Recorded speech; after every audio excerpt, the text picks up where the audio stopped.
Hey, welcome back to Escape the J Curve. This is episode number 54, and I am your host, Rohan Nag.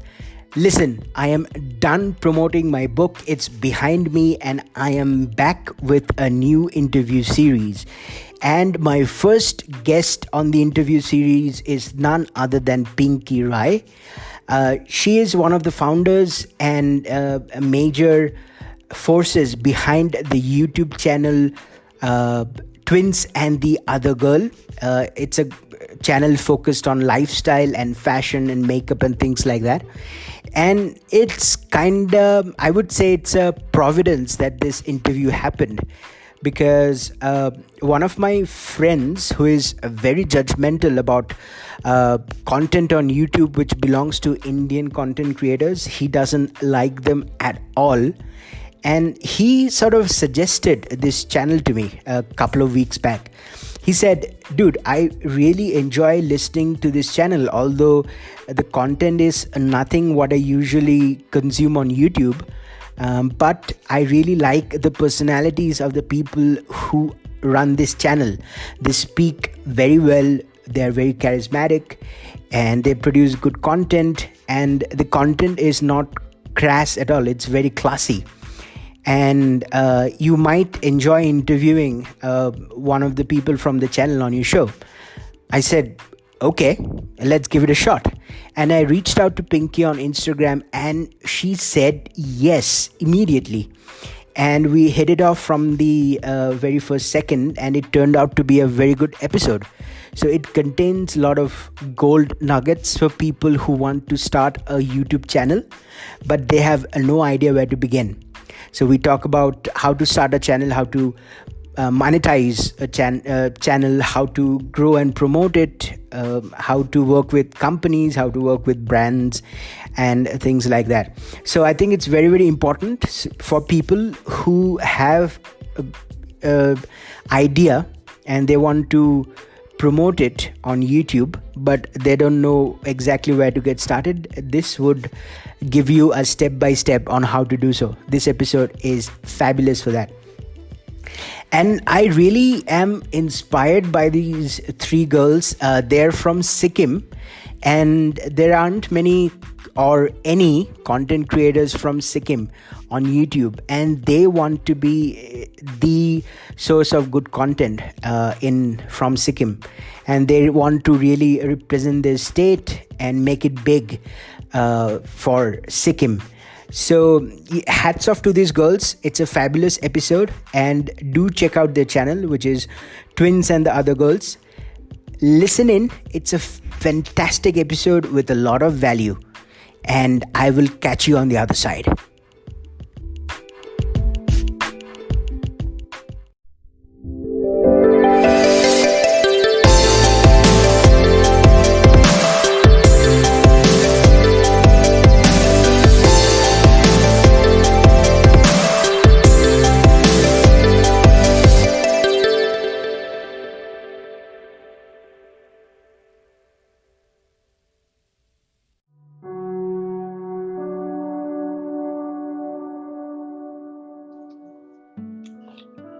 Hi Pinky, can you hear me? Yes, I can hear you. Hi Pinky, welcome to Escape the J Curve, and thank you so much for joining. I just asked you once and you decided to join immediately, so thank you so much for that. Yeah, sure. Thank you for having me. Absolutely, it's my pleasure. Okay, so can we get started for the listeners? Can we get started with a brief introduction about who you are and what you do and where you're from and things like that? Okay, sure. Yeah. So, my real name is Shea Rai. I'm 24. I am a kindergarten teacher. I'm from Sikkim, and you're gonna hear a lot of background noises because I have like 2 cats and dog in my room right now. Okay. Yeah, and I have a YouTube channel that I run with my twin sister and my best friend. Right. So could you talk a bit more about the channel? What's it all about, and which audience are you aiming this channel to? Well, it's basically lifestyle. Mm-hmm. You just film us doing the usual thing. I think we mostly target the millennials because they can relate. Mm-hmm. We talk a lot about beauty, fashion, mental health, fitness. Yeah. Awesome. So, a broad array of topics you talk about. So, I'll give you a quick story about how I found your channel. Okay. So, one of my friends recommended the channel to me, saying that he's not a big fan of Indian YouTube content, right? And he Yeah. says most of the channels don't have any personality. They don't know what they're talking about. It's mostly crass. Okay. Yeah. And but he was very impressed with your channel. I said, although this is not a channel that you would be interested in because it's about makeup and style and fashion and things like that, but I really like one of the hosts. She's got an amazing personality which is very different from all the YouTubes that we are used to watching in India. And she's got a different accent, like an US accent and things like that, and she talks and Yeah. makes sense. So, for that, I would like to ask you, like, when you started the channel, did you have it in your mind that you only want to target Indian audiences, or did you think about, I want to go global, I want to target US audiences as well, and that's why you packaged it in a way that you have done? Yeah, I think I always liked the idea of reaching out to more people than just Indians because Mm-hmm. I think people from outside can relate more to our content than people actually from India. Yeah. And yeah, about the accent, I think that's one of the main reasons why we get a lot of attention because they're Mm-hmm. like, how do you have this accent? Yeah. And we do even get a lot of hate because of it, but it's inevitable. Absolutely. So there's a saying that if you're not getting any hate, you're not doing something big enough. Yeah, exactly. So, what was the motivation behind you starting this channel? What was the thought process, or was it just something that came up, or was it planned? No, it was not planned at all. We always liked filming each other, me and my group of friends. So we Mm-hmm. used to have a lot of footage in our PCs and in our phones. And one day, because of college, we went on a road trip and we happened to have a lot of footage. So my twin sister happened to edit it and she just uploaded it on YouTube. Yeah. It got a good response. So we're like, oh, maybe we should do this. And I think that's how we started. Awesome. So, your first video, what kind of response are we talking about? How much was the reach, and how many, views did you get, and things like that? I think it was just like 1K views. It was a huge thing for us because we Yeah. didn't even have like 100 subscribers back then. So we actually went to North Sikkim, Mm-hmm. and so we got a good response saying you should do this. It's fine. We'll get to see a lot of Sikkim. So we were young. We got excited. Amazing. So, I think I noticed one thing. I was just stalking your channel, or just researching your channel, whichever way you want to look at it. I noticed that you guys started 3 years back, and in the first year you Yeah. published or produced only 14 videos, and the number went up significantly. It went up to 35 in year 2. So, what was the change? Did you see that YouTube was rewarding your consistency, or you started enjoying it more, or things like that? What happened? Why did you start producing more and more from year 2 onwards? I think, yeah, by the time it was like our second year on YouTube, I think we had recently graduated and we did have a lot of time in hand. Mm-hmm. So I think we saw growth also in our channel and we were like, oh, maybe we should do this. Maybe we could make it. So I think that's why we wanted to be more consistent and create more content. Okay, so was there a particular video that told you, okay, we might make it, within year 1, or something that really went big and that sort of told you that we could do it? I think it was like it has just been like 6 months into YouTube, and we were signed under this Canadian label who Mm-hmm. manages like YouTubers. It's called BBTV. Okay. So we were signed under that, and then we thought like, oh, maybe, oh, I think we're getting legit because we were signed under someone. Yeah. So that's why we felt like, oh, maybe we can make it. I think that was the milestone for us. Awesome. Awesome. So, tell me one thing in terms of starting a YouTube channel or any channel for that matter. For example, when I was starting this podcast, I had multiple blockages, mental blockages, I was thinking about things like, do I have the personality for a podcast? Do I have enough content to be publishing on a regular basis? What would be the reaction of people, things like that. Uh, When you started the channel, did you think of any one of those things like, do I have the personality for YouTube? Would my content be accepted and things like that? And if you did, how did you overcome those? I think when we started, we didn't think about it at all. But Awesome. like once we started getting more into it, then we started having all of those thoughts.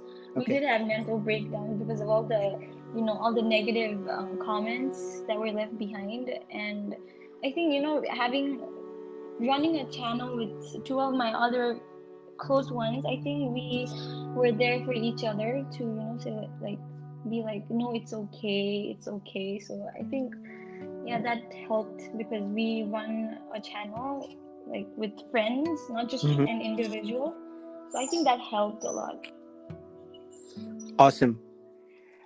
Tell me something. So, what I noticed was from your first video, the audio quality and the production quality and the video was top notch. It was very, very high quality. So, say that somebody who is listening in and they have a big YouTube dream and they want to get started. Would you advise them to get expensive recording equipment, good cameras, and things like that to get started? Or would you tell them just produce on a regular basis, and once your content improves and once you get an audience and some subscribers, then get into producing better quality videos?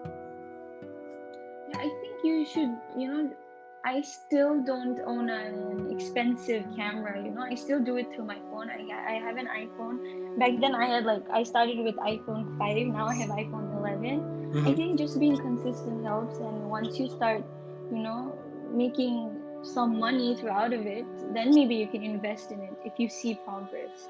Okay. I say that to all the ones who ask me, how do I do this or should I invest?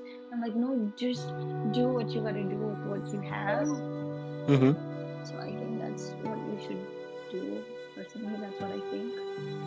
Right. Right. So, tell me about promoting your channel. So, say that somebody wants to get on YouTube and produce good content, and they've started doing it, but they're not seeing any subscribers. So, it could be related to, of course, the quality of content they're producing, or it could be related to they're not promoting their channel enough. So, did you use any form of promotion to increase your viewership and subscribership? And what would you suggest people who are just starting out, how best to promote your channel? I think I always had more followers on Instagram, and I think I promoted my YouTube a lot through Instagram. Mm-hmm. So, and I think it's the most easiest way to promote your content because Okay. if you catch a certain age niche of people, Yeah. then they'll of course be interested in what you do, how you do it. So I think that's how we did it. So yeah, you gotta find a niche at least to stick to so that you can attract the same group of people. Okay, so you're saying that you had a big enough follower on Instagram and you translated that following into YouTube. Is that what you're saying? Yeah, Okay. I think so. All right. For people who don't have a big Instagram follower, and how do they get started and how do they find the niche that is reacting to their content the most? Well, if you stick to your niche, right? If you're producing only fashion related content, Yeah. you obviously attract a lot of people who are interested in fashion, and I think that's how it grows. But you got to stick to at least one thing in the beginning, Mm-hmm. not be like haywire all over, like you're doing cooking and you're doing fitness all in one. Just stick to one particular topic, and I think that's how you grow your channel. Okay. So I seriously don't. I still don't feel like my channel's doing well. Yeah, but it's doing better than a lot of people who are just starting out, and they can learn from you for sure.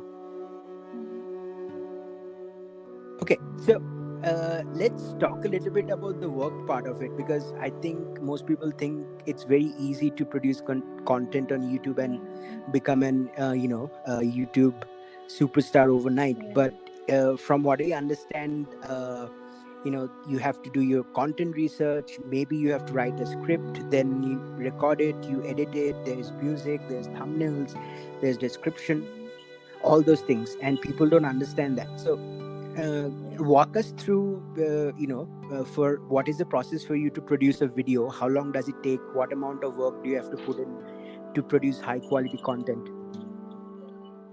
For the vlogs, we usually film over the whole week. So we keep filming ourselves doing the whole thing over a week, and then by the end of the weekend we have a lot of footage, and that's how we edit. Okay. And for like other related, like there's mukbang, there's like makeup tutorials, we sit down and we talk about what we're going to do next, and then we film it. And the music has to be the toughest, because you get copyrighted over and over again, so it's really tough to find music. But we just go through SoundClouds, check out artists who are like not like new artists who are just startup artists, and that's how we find music. And most of the things aren't planned. I think we just do it. We try not to make YouTube like a strict work kind of thing, because we started it because we had fun doing it. So to just keep it like a fun thing for us to do, I think we do it as much as like unplanned. We try not to plan it so that it's not like working. For sure. So what you're saying is usually it sounds like a full-time job. It takes you guys a complete week to publish a video, but since you guys enjoy it so much, it doesn't feel like. Sorry to cut you off, please go on. No, for the vlogs, but for like other related videos, it just takes a day or two. Okay, so depending on whether the content is long form and it requires research and things like that. But since you enjoy it so much, it doesn't seem like or feel like work to you. Yeah. Okay. Tell me something, Pinky. So did you have any mentors who guided you through the entire process of running a YouTube channel when you were starting out? And if you did, then how did you... Sorry, go on. We had like absolutely nobody, because we come from Sikkim. I think we're the first ones to do it here in Sikkim. And instead of people, like encouraging us, there were a lot of people who were like discouraging us not to do it.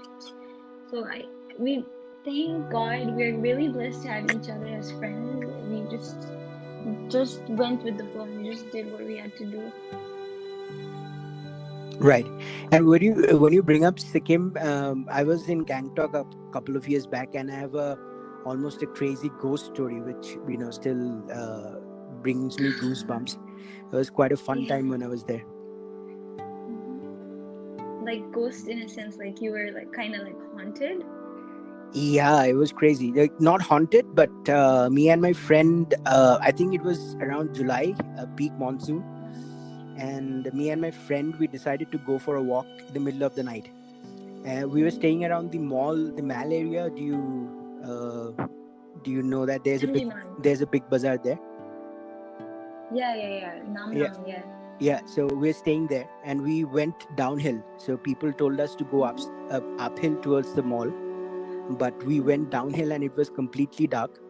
We could not see it's really dark, and it was misty as well, because it was just about the beginning of monsoon. And I was walking in front of my friend, and I heard this noise like whoo, and like we were scared out of our minds. And I asked my friend, "Do you hear that as well?" And he said yes.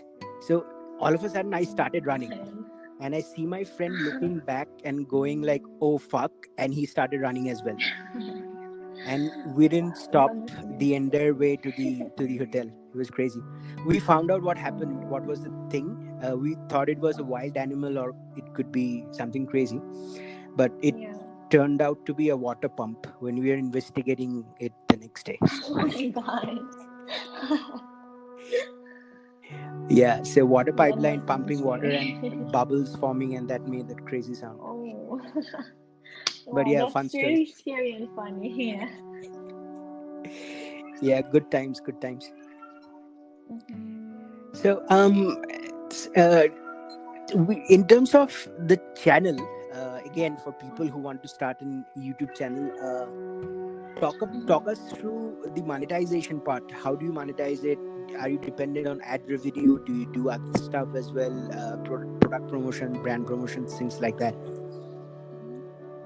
Okay, so monetization, you need to have like a certain amount of you need to fit in criterias that YouTube gives you.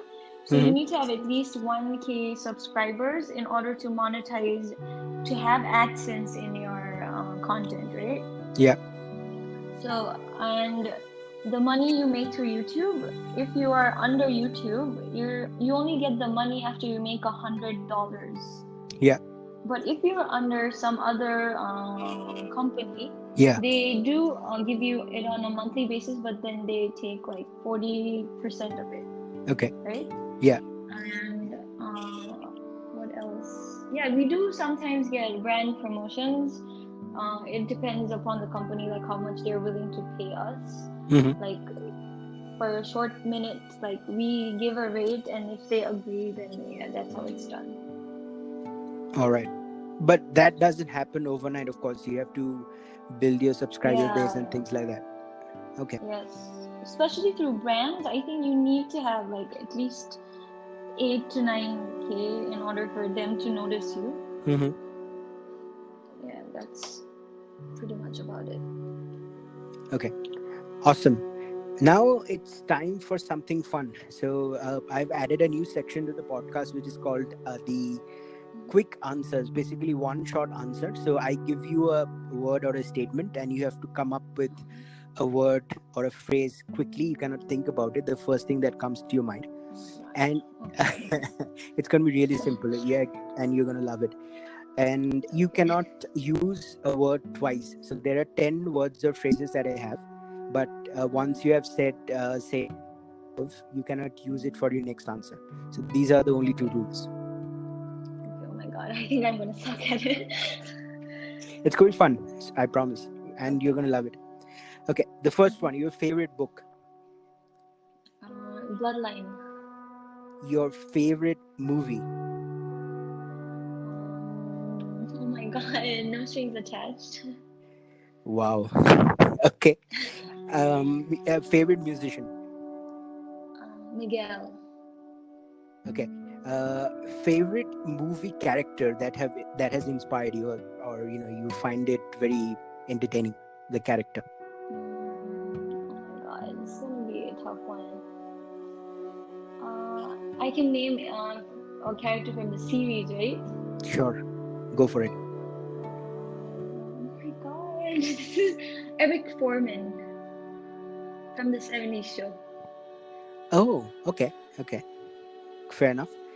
Your favorite holiday destination. I really, really want to go to Japan. Wow, me too. And I had plans for Japan this year, but I COVID. know, that's COVID. Okay, next one. Passion. Passion. Making videos. Hmm. YouTube. YouTube. What I'm passionate about. Okay, okay, I'll take it. Love. My pets. Family. Family. My rock, my backbone. And the last one, fashion. Passion. It's like art. Okay, I wouldn't have thought about fashion like that. So that's a very interesting perspective. Yeah, nice. See, it was really fast and it went well. I think you had fun, right? Yeah, I did. Yeah, awesome. So that's the episode. And thank you so much for joining us. And before you go, what's the best way to find you?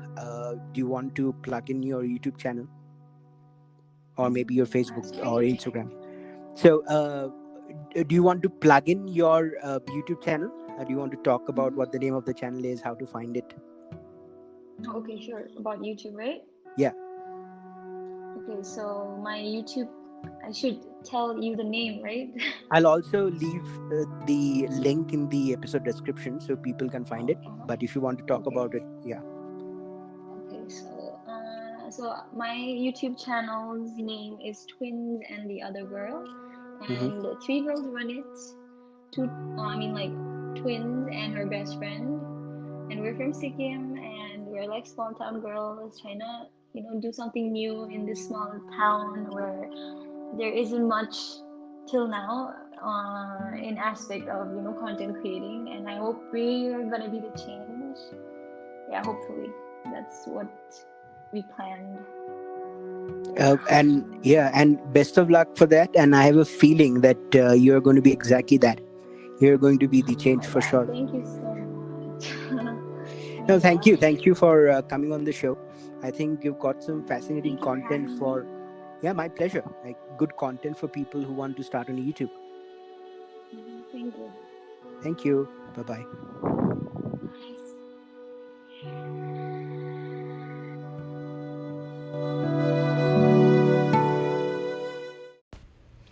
Hello and welcome. And today I bring you an incredible offer. Listen, if you're anything like me, you probably remember someone who helped you along the way. For me, that person was Russell Brunson. In January 2020, I decided to start my own e-commerce business. I spent the next month on market research and product research, and I found some products that I would like to sell online. I shortlisted 7 or 8 products. On February, my website was up and running. In March 2020, I was almost ready to sell, to test out my market, to test out my products, and to send traffic to these products so that I can start selling. But around end of March, when I was just about to go live with my dropshipping business, COVID-19 hit. And I hit a roadblock. I had no idea what to do. I was planning on the business for months. I just launched it, and there was a huge turmoil going on globally, and I did not know if I launch an e-commerce business, what would be the delivery time? Would people be placing orders online? How would the economy, the microeconomic situation be impacted? And I was totally shocked. I could not think of another way to move forward, and I was completely stuck, and I was contemplating giving up. But thankfully, after a couple of weeks of being completely sad about the situation, I decided to move forward. I believed deep in my heart that the only way to make money in 2020 would be through products that could be shipped digitally, to create and market digital products. And if I could not make money through shipping physical products, the only way for me to make money was to create an expert business and make money by creating digital assets online, which will stay there on the internet forever, and people can buy them all throughout time. And that was my plan. So whenever I start something new, I try to learn from the best in that industry. And there is no one like Russell Brunson in 2020 who knows as much about digital marketing and internet marketing and funnels like Russell Brunson. He runs a software as a service company known as ClickFunnels, and he grew it from a 0 to 400 million company in just under 3 years, and he used the exact same process that I'm going to tell you about. And what he did was he created a content marketing business around ClickFunnels. People would come into his funnels through the content that he created, and then he would slowly move them through his funnel, and the final step of the process, the final step of the funnel was to offer ClickFunnels as a software to the people who were already there on his list. And of course, Russell Brunson is literally a genius of online marketing. And so I decided to learn from him. I decided to buy a product called One Funnel Away Challenge, which teaches you how to build your first funnel. And I knew making money online would only be possible if I mastered the art of creating online funnels. And no matter who you are, it's, a musician, a fitness guru, perhaps you teach a language, perhaps you teach other people how to code, perhaps you want to see a lot of people travel and join your tribe. If you want to create an online business around your expertise, be it music, fitness, language, software coding, travel, whatever that is, you have to know how to create a successful funnel, to fill up that funnel with traffic and then get those people in the funnel to buy your online products, because there's no expiry date on online products, on digital products, and they can be shipped digitally. So no matter what's happening in the world around you, if there's a pandemic going on, you can still sell your products. There's no limitation on that. So in the product One Funnel Away Challenge, literally the best internet marketeer in the world right now, Russell Brunson, takes you by your hand and he shows you the magical hook story offer sequence, which puts your advertisements, which puts your copy, which puts your all the stories that you tell online on steroids. He tells you how to generate traffic. He shows you how to create an attractive character online which your followers can relate to and buy from in the future. He tells you how to get your message across through blogging, podcasting, Facebook Live, Instagram, YouTube, whatever may be the platform. He teaches you how to publish on a regular basis. He teaches you how to create a funnel from scratch. He teaches you how to get people on that funnel. He teaches you how to convert those people into customers through some amazing online sales page creations and copywriting. It's all there in the One Funnel Away Challenge program. And I would have been nowhere and completely lost in 2020 without the One Funnel Away Challenge. I might have given up around April when my e-commerce business was a failure. And I recommend it to anyone who wants to start an online business or an expert marketing business in 2020. I have talked about the importance of building an online asset in 2020 because we know what the economy is, and we know there are industries like travel and tourism which are never going to recover. They are dead. And if you're working in those industries, your work is seriously going to be in question in the future. So you must start building online funnels. You must understand how to create an expert business. You must start your personal brand right now so that you can reap benefits from it in 2 to 3 years from now. And One Funnel Away is the first step. It will be the best program you can take to learn about how to build an online business, how to build a personal brand, how to build an expert business around what you do. So I'm going to leave a description. I'm going to leave a link to the One Funnel Away Challenge, which is starting in the next few days, in the podcast description. I hope you check it out. It's going to help you out immensely, I promise.